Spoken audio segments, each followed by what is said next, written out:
오늘 이 본문에는 안디옥에서 있었던 한 가지 좀 충격적인 일을 바울이 스스로 갈라디아 교회에 소개하는 그런 내용입니다.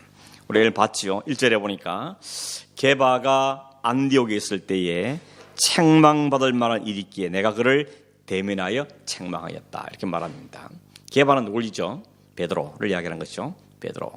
베드로에게 책망받을 만한 일이 있었기 때문에 나가 누굽니까? 바울이죠. 바울이 대면하여서 얼굴을 대놓고 그 앞에서 책망했다, 이렇게 이야기하고 있습니다.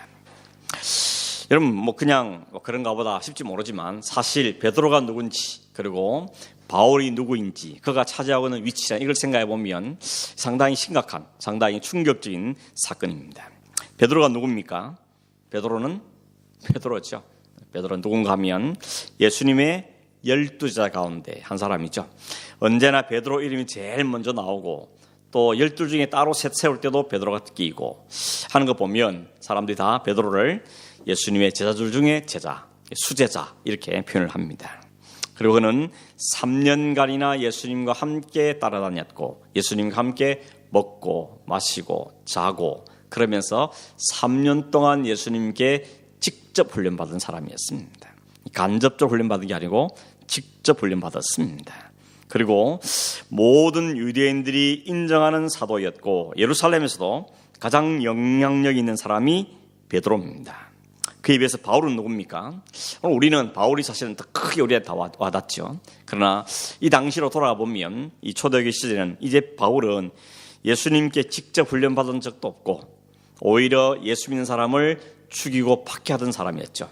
그러다가 어느 날 갑자기 사람들이 들을자 하니까 그 사람이 회심했다더라. 그러고는 갑자기 그가 이방인의 사도로 활발하게 활동한다는 이야기를 듣게 된 것입니다. 그 정도였습니다.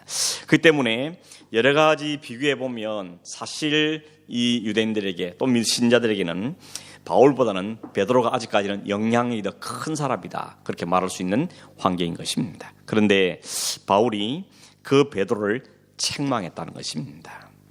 14절에 그것도 14절에 보면 모든 사람 앞에서 공개적으로 책망했다 그럽니다. 몰래 불러놓고 살짝 이야기한 게 아니고 사람들 앞에, 모든 자 앞에서 공개적으로 이 사도 바울이 베드로를 책망했다고 이야기합니다. 쉬운 일이 아니거든요. 여러분 우리도 생각해 보십시오. 우리가 누군가 잘못했을 때 모든 사람 앞에 공개적으로 책망한다는 게 쉽지 않습니다. 한국 교회는 과거에 7이라는 제도가 있었습니다. 과거란 말하기가 좀 이상하죠. 요즘도 법적으로는 있지만 사실 우리 요즘에는 7일을 잘 못합니다. 옛날에는 7이랑 있어서 공개적으로 또 특별히 직분자들이 죄를 범하고 실수를 하면 공개적으로 성도들 앞에 밝히고 또 죄를 묻고 벌을 주고 그럽니다. 예를 들어서 3개월 동안 성찬식 참여 못합니다, 이런 거라든지, 혹은 장로님이 실수했을 때는 1년 동안 장로 일을 못합니다 라든지 예를 들면 이런 일들을 행하고, 더 심하게 그렇게 해도 반발하면 교회에서 출교하는 이런 일도 있었습니다. 요즘에는 벌 주려고 그러면 벌 주기 전에 가버리죠. 이 교회 뿐이야 그러면서 기분 나쁘다고 가버리는 경우가 생기고 있습니다. 사실은 이 개혁교회에서 교회 표지가 뭐냐 할 때 성찬과 권직이라 그랬습니다. 벌을 주는 것이 중요한 교회의 사명 가운데 하나였습니다. 그런 거 볼 때 오늘 우리 이 교회가 점점 우리가 사람 중심이 돼가고 말씀 중심에 많이 이탈한 게 아닌가, 그런 생각들을 해보게 되었습니다. 아무튼 지금 바울은 베드로를 공개적으로 책망했다 그랬습니다. 이유가 뭡니까? 이유가 12절 13절에 나와 있죠. 바울이 안독에 있을 때 이방인 신자들과 함께 식사를 하고 있었습니다. 그리고 식사를 열심히 하고 있는데 갑자기 소식이 들렸습니다. 야고보에서 온 사람들이 있었다 그럽니다. 야고보에서 온 사람이 누군지는 정확하게 모르겠지만 상당히 바울이 신경이 쓰이는 사람이었던 것 같습니다. 그게 예루살렘 교회의 지도자였던지 아니면 안디옥의 교회가 어떻게 돌아가는지 한번 돌아보고 온 사람들인지, 아무튼 분위기를 볼 때 바울마저도 신경을 쓰는 사람이고, 여기 바나바도 등장하거든요. 바나바마저도 신경이 쓰이는 사람이었다는 걸 보면 꽤 권위가 있는 사람이거나 혹은 신경이 쓰이는 그런 사람들이라는 것을 우리가 짐작은 해볼 수 있겠습니다. 그런데 이 베드로가 이방인들과 함께 식사를 하고 있다가 그들이 온다는 소식을 듣고는 식사하다 말고 자리를 떴다는 것입니다. 이유가 뭐라 그럽니까? 13절에 베드로가 그렇게 한 것은 있었던 이유는 뭔가 하면 혹시나 그들로부터 뭔가 책잡힐까 봐, 그들이 한 소리 들을까 봐 신경이 있었기 때문에 식사를 떠났다고 합니다. 그리고 베드로가 그렇게 행동하니까 함께 있던 다른 유대인들 그리고 바나바도 그들을 슬그머니 떠났다고 이야기하고 있습니다. 그걸 바울이 알게 된 것이죠. 그리고는 그걸 알고는 공개적으로 베드로를 책망을 했다는 것입니다. 왜 책망했다 그럽니까? 13절에 보니까 바울이 쓴 이 단어가 뭔가 하면 외식이라 그랬습니다. 외식 뭔지 아시죠? 체하는 것, 있는 채, 없는 채, 안 한 척, 한 척, 이런 척하는 것이 외식입니다. 본 마음과 다른 행동이라는 것입니다. 베드로가 한 일이 왜 외식이라고 말합니까? 바울은 이렇게 말하는 거죠. 복음은, 구원은 유대인이나 헬라인이나 오직 예수 그리스도 믿는 믿음으로 된다는 것을 당신도 잘 알면서 왜 이방인 식사하는 것 때문에 유대인들을 신경 써서 그 자리를 떠나냐 하는 것이죠. 그러므로 당신이 말하고 믿고 듣는 것과 행동은 다른 게 아니냐. 그래서 그를 책망하고 있는 것입니다. 베드로는 유대인의 사도죠. 그러나 그는 하나님께서 그 복음이 이방인에게도 전파됐다는 사실을 자기 눈으로 직접 확인한 사람입니다. 그게 사도행전 10장 11장에 나오죠. 거기 보면 베드로가 점심때쯤 돼서 기도 시간에 배가 매우 고픈 상황에서 기도하고 있는 중에 있는데 환상을 보게 됐죠.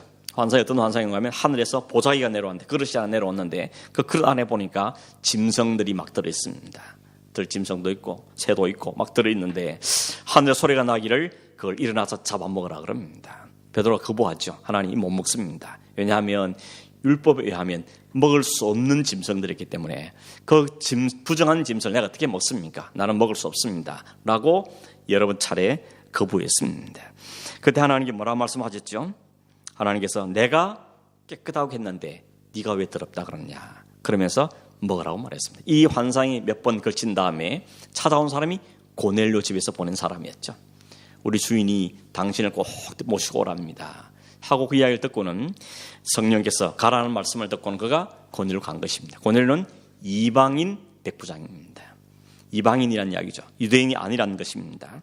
일단 가긴 갔습니다. 왜 나 불렀냐? 그럼 물었더니 성령께서 우리에게 당신을 꼭 불러라 그랬다. 그리고 당신이 하는 말을 들으라고 했습니다. 하나님께서 성령께서 당신에게 주신 말씀을 우리가 듣기를 원합니다. 우리가 지금 다 모여 있습니다. 그리고 온 가족들이 함께 모여 있습니다. 베드로가 그가 알고 있는 기본적으로 알고 있는 하나님의 복음을 증거했습니다. 그 말씀을 전하기 시작하는데 어떤 일이 벌어졌습니까?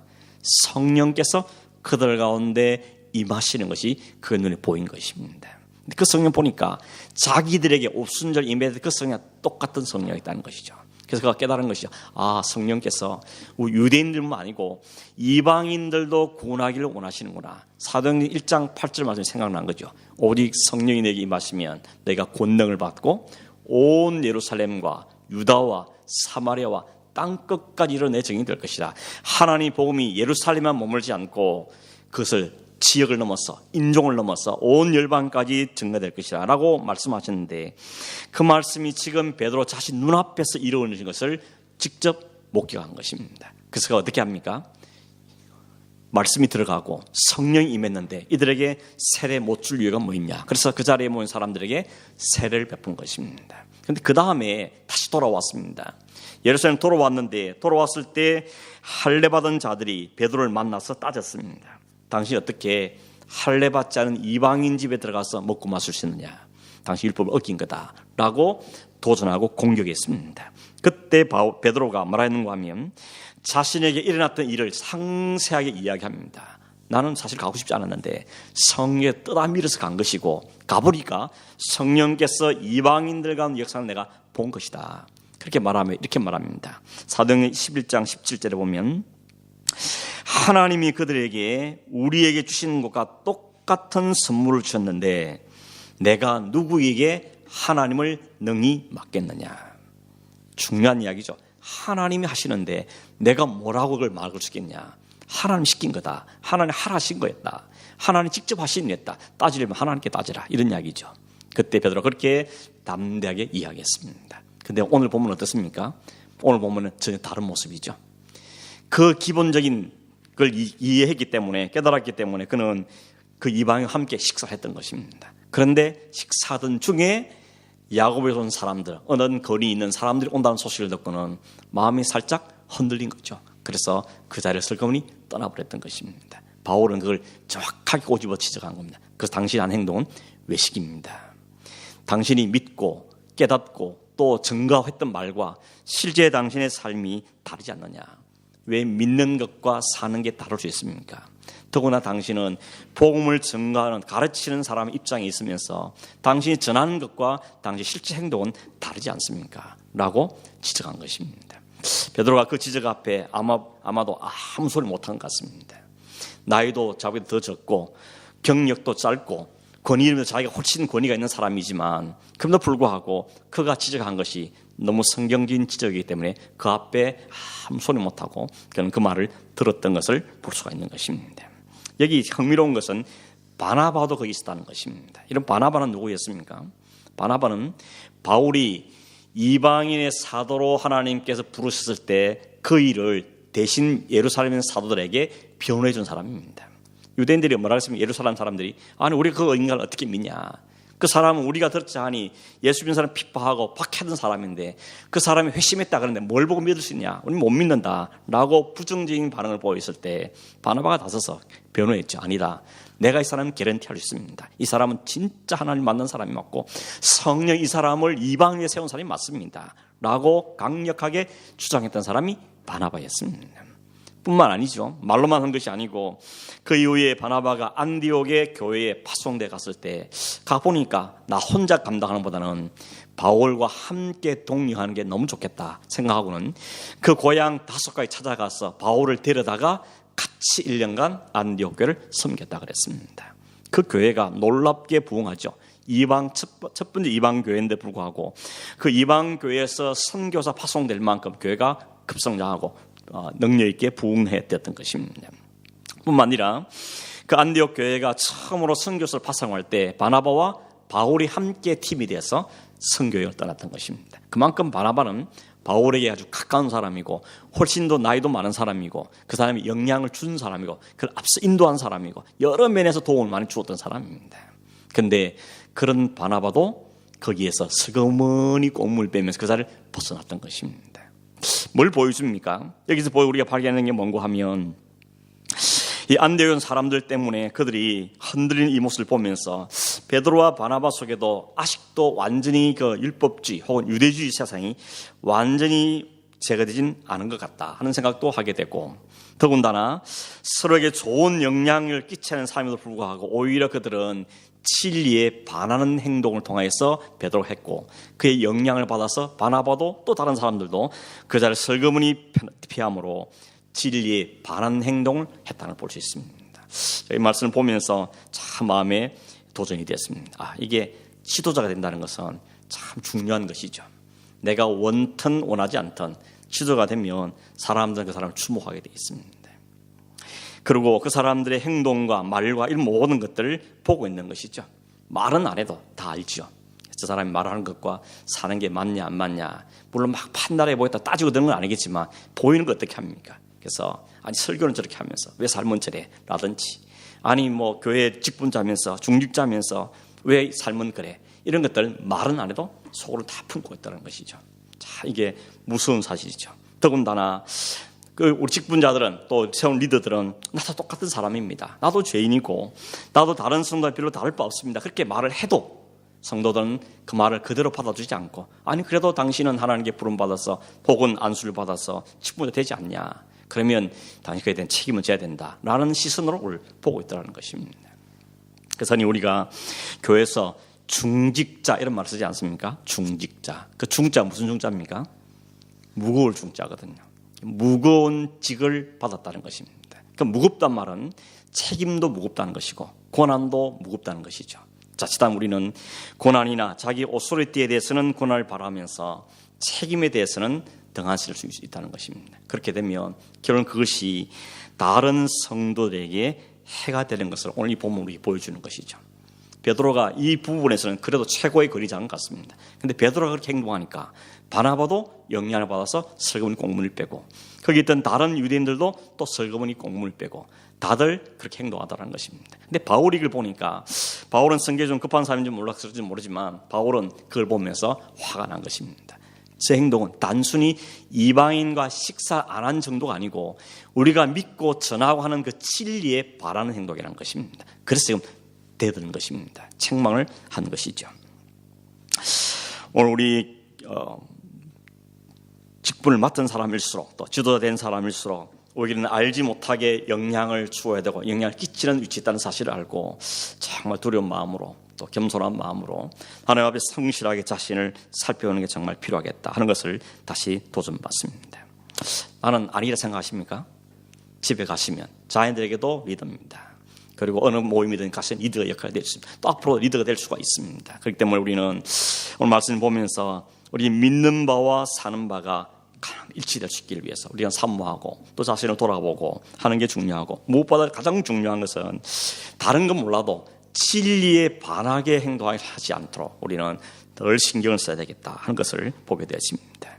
여러분 이 베드로의 모습이 욕할 수 있을지 모르지만 우리 모습이지 않습니까? 어떤 상황에 처하면 어떤 환경에 처하면 나도 모르는 사이에 내가 믿는 바와 다르게 말해버리거나 혹은 행동을 하거나 혹은 꽁문을 빼거나 하는 경우들이 사실 우리에게 있는 것입니다. 그렇지 않기를 우리가 바라고 그러기 위해서 우리가 어떻게 해야 되겠습니까?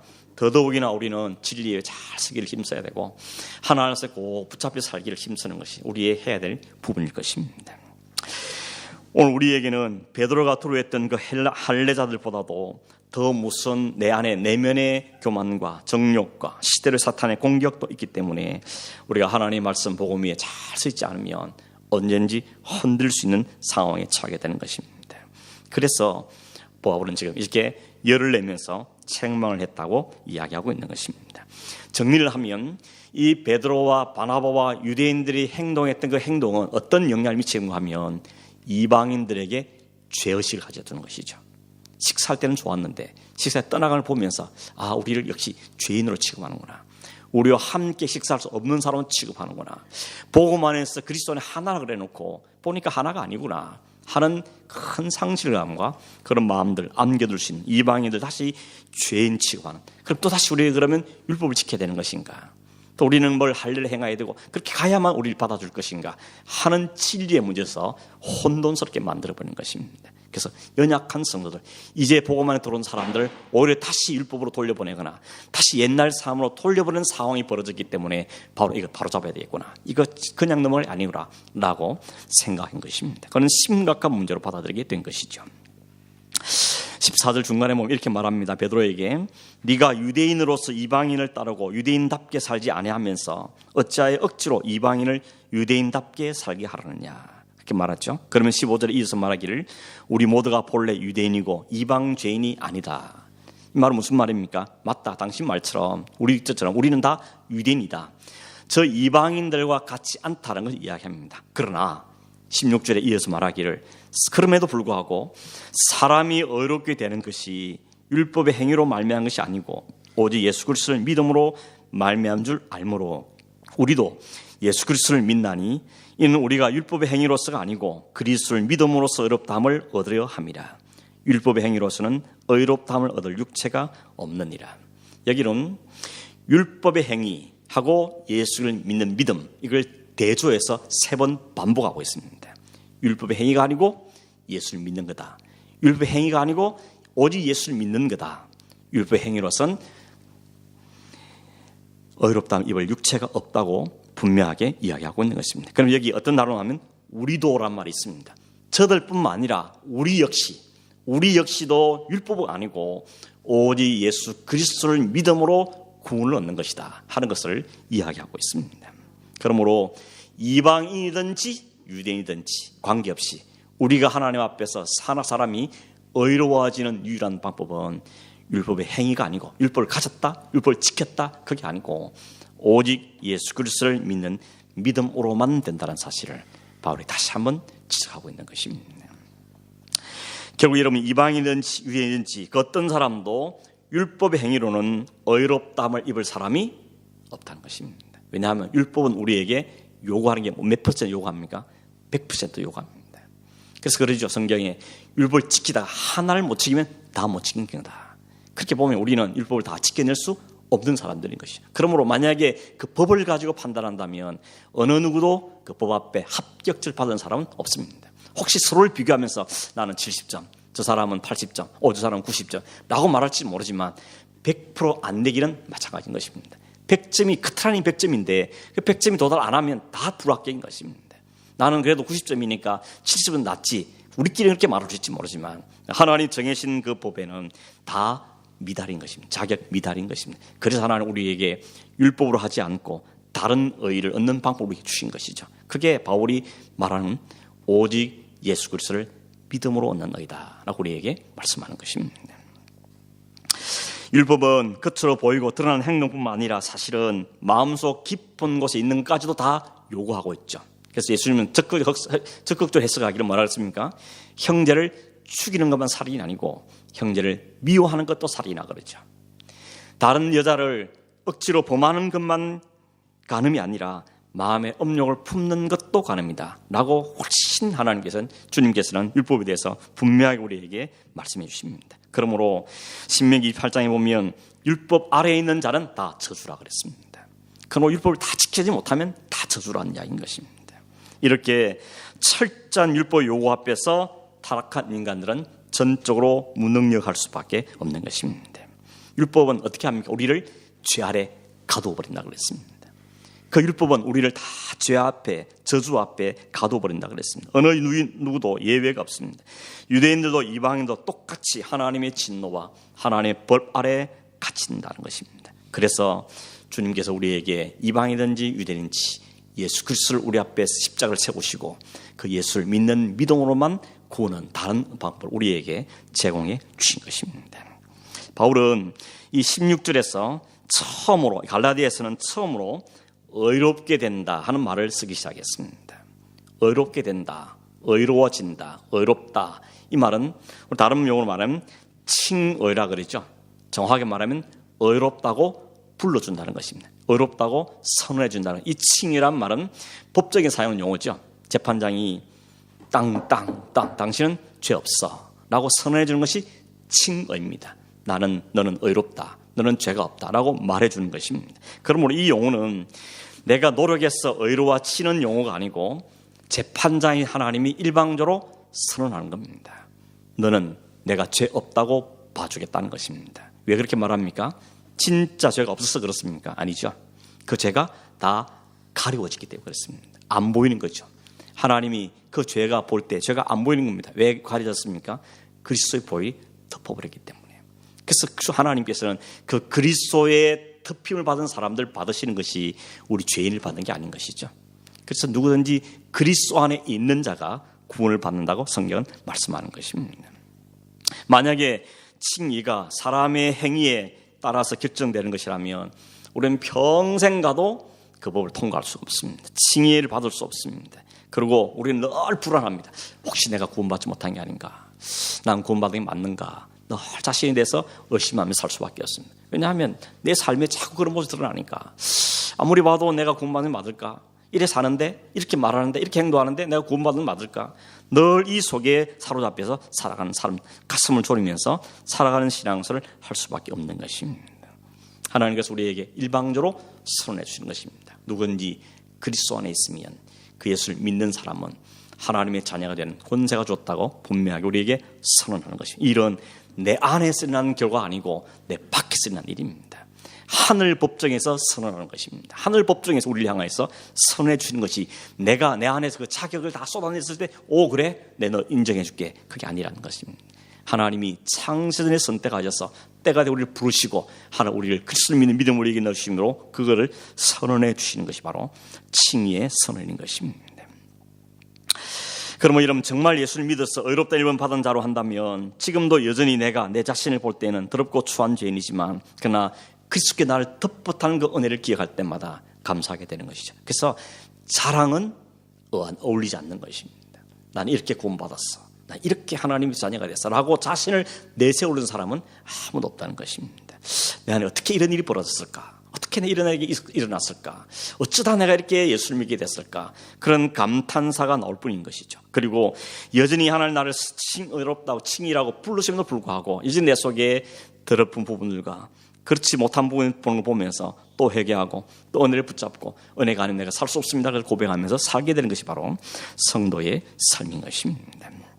16절에 여러 번 반복해서 나오는 단어, 이 율법의 행위라는 것은 한마디로 말해서 인간 스스로의 행위를 가지고 하나님을 기쁘시게 해보겠다는 모든 행위, 모든 노력이 다 여기에 포함되는 것입니다. 여러분, 엄격히 말하면 우리가 하는 모든 봉사, 헌신 이런 것들도 자신이 어렵게 되려는 노력을 내놓는다면 그것은 하나님 앞에 받은 게 아닌 것이죠. 그것은 반응이어야 하는 것입니다. 하나님에게 자기 없나에 베푸신 그 은혜에 감사하는 마음으로 내어놓는 찬양, 그게 나오는 기도, 그게 너무 감사해서 나오는 그 헌신, 그게 하나님이 받으실 만한 헌신인 것입니다. 그렇지 않고 혹이라도, 우리 이런 위험들이 많이 있죠. 혹이라도 누군가 비교해서, 혹은 다른 사람 눈을 어시게 해서, 이런 여러 가지 이유들 때문에 그게 나온다면 하나님 그것을 우리에게 온전한 헌신으로 받기 어려운 것입니다. 그래서 우리는 헌신하면서도 정말 자신을 늘 살펴보지 않으면 안 되는 것입니다. 이것이 내 율법의 행위로서냐, 아니면 하나님 은혜의 감사함으로 정말 이루어진 것인가 하는 것을 늘 점검해 보아야 되는 것입니다. 왜 그런가 하면 인간은 본성적으로 자기 중심적이고 자기를 드러내고 싶고 자기를 자랑하고 싶고 자기가 위에 올라가고 싶은 이런 본성적인 마음들이 타락한 이유에 다 인간이 있기 때문에 그렇습니다. 부정할 수 없는, 부인할 수 없는 우리의 모습인 것입니다. 내가 이만큼 괜찮은 사람이라는 것을 드러내고 싶은 마음들이 우리 마음속에 늘 자리 잡고 있습니다. 조금만 틈만 주면 나 괜찮지? 이렇게 말하는 것이죠. 이 세상의 모든 종교가 다 그런 인간의 선행을 부추깁니다. 착하게 살고 선하게 살고 좋은 일 많이 하고 그런 걸 자꾸 부추깁니다. 그렇게 그게 좋게 보이지만 뭐 선한 일이 나쁜 게 있습니까? 좋은 일이 나쁜 게 보이겠습니까? 그런데 그 배후에 우리 속에 선함을 행해서 내 이름이 드러나고 선을 행해서 내가 인정을 받고 이런 본성이 마음에 차려있기 때문에 이게 위험하다는 이야기하는 것입니다. 진짜 제대로 나온 그것은 하나 은혜에 감사해서 내가 이렇게 헌신할 수 있다니, 이렇게 하나님을 찬송할 수 있다니, 이게 나오는 것이 되는데 그 안에 단순 이것이 없는 선과 도덕은 그래서 오히려 인간의 죄를 쌓는 것입니다. 이 참 역설적인 이야기죠.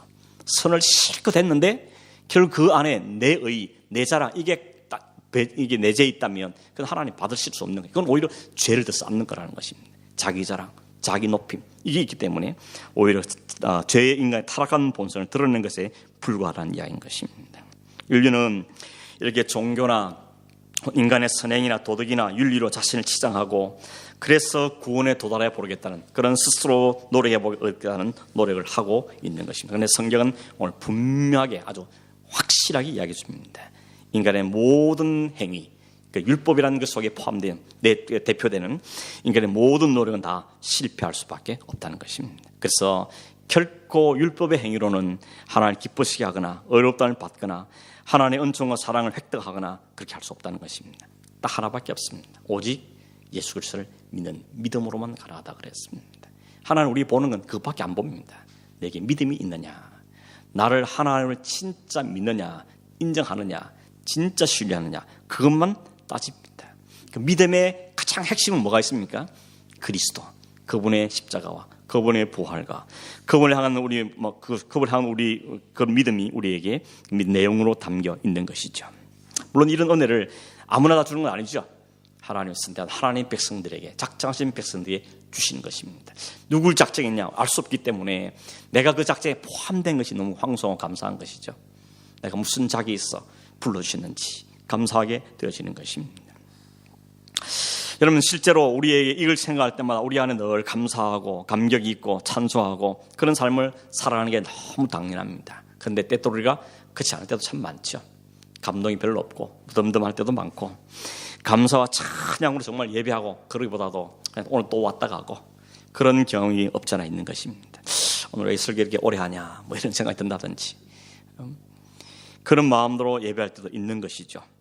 왜 그렇게 되겠습니까? 우리에게 하나님에 대한 분명한 그 은혜의 감격들이 우리에게 식어졌기 때문이고 그 은혜를 잊어버리기 때문에 생긴 이야기인 것이죠. 그래서 우리는 하나님의 은혜를 더 기뻐하고 정말 감사하는 마음으로 살아야 하는 것입니다. 그 은혜를 받아서 누릴 수 있어야 되는 것입니다. 하나님 우리를 은혜를 누리라고 주신 것입니다. 주 안에서 그 모든 것을 누리라고 주셨습니다. 옛날에 어릴 때 많이 들었던 예화 중에 하나 뭔가 하면 시골에 할머니가 이렇게 무거운 보따리를 지고 가는데 지나가던 아저씨가 경운기를 끌고 가다가 할머니 타세요. 탔죠. 가다 보니까 할머니가 여전히 머리에 그 보따리를 이고 있는 거죠. 그래서 그 내려놓으시라고 무거운 거 왜 이고 있냐 했더니 아니 태워주는 너무 고마운데 어떻게 이까지 내려놓냐고 그러면서 이거 지고 가더라는 것이죠. 이게 우리의 모습인 것이죠.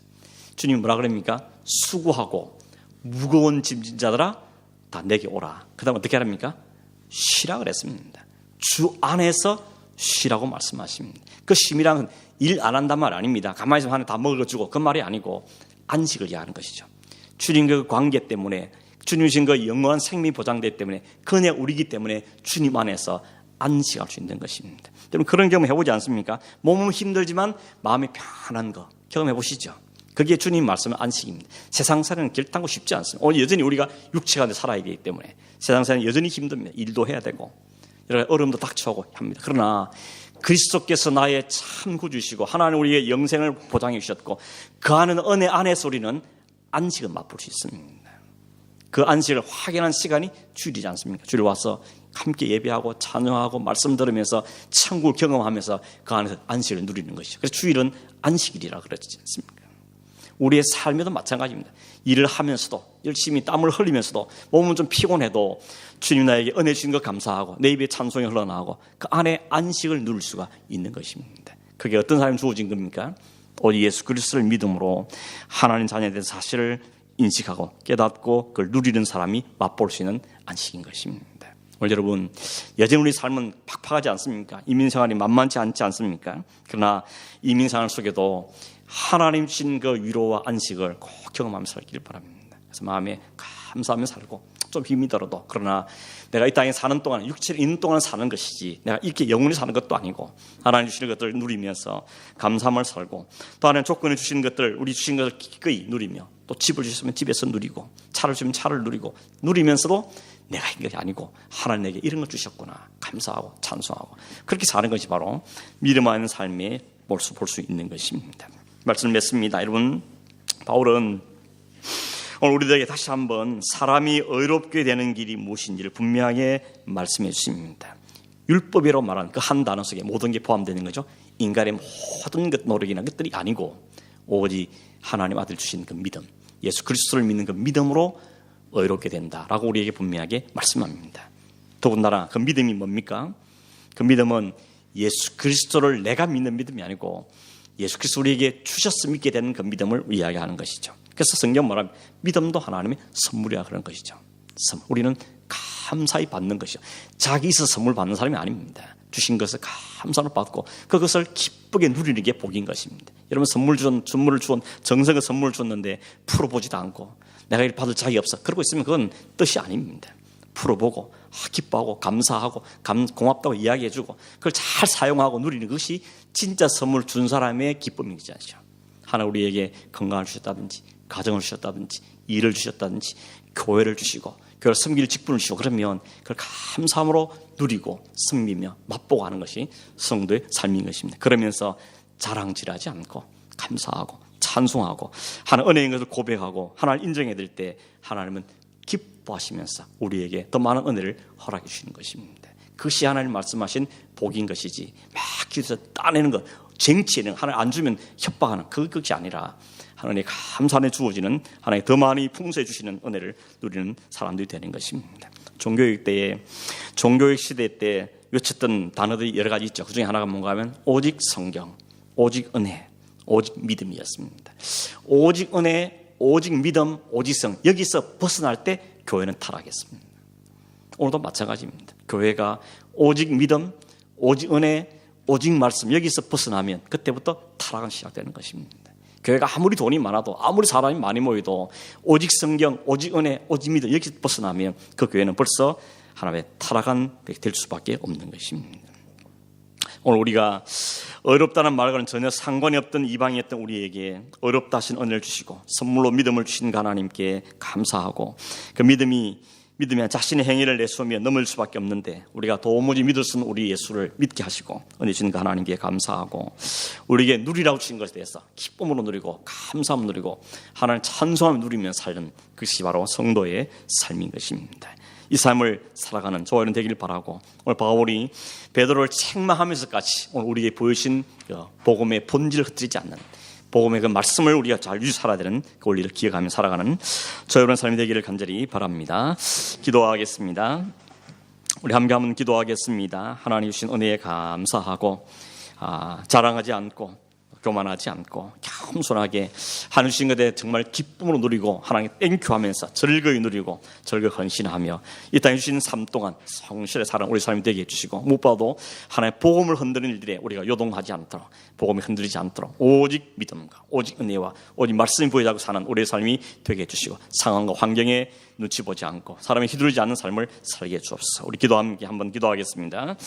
하나님, 우리 주신 하나님 말씀이 우리의 마음에 있는 말씀이기를 원하고 우리의 삶에 인도가 되는 말씀이 되기를 원합니다. 뿐만 아니라 우리가 늘 말씀을 묵상하고 읽을 때마다 우리의 깨달음을 주시고 감격을 주시고 말씀에 순종할 수 있는 능력도 허락해 주셔서 어디에 살든지 무엇을 하든지 감사함으로 기쁨으로 또 하나님의 감격한 마음으로 살아갈 수 있는 우리 모든 성도들 될 수 있도록 축복하여 주옵시며, 주님의 교회를 섬기는 많은 일꾼들을 하나님 세워주시고 세워주사오니 하나님 한 분 한 분 기억해 주시고 우리의 섬김과 감사와 헌신으로 하나님 아름다운 공동체 세워져 갈 수 있도록 축복하여 주옵시고, 또 하나님 필요한 일꾼들 세우는 일에도 개입해 주시고 간섭해 주셔서 우리 모두에게 은혜가 있게 하시고 자신들 잘 돌아보는 기회가 되도록 도우시며, 또 겸손하게 또 무거운 마음으로 하나님 앞에 설 수 있도록 주님 도우시고 역사하여 주시옵소서. 감사하고 예수님의 이름으로 기도하옵나이다. 아멘.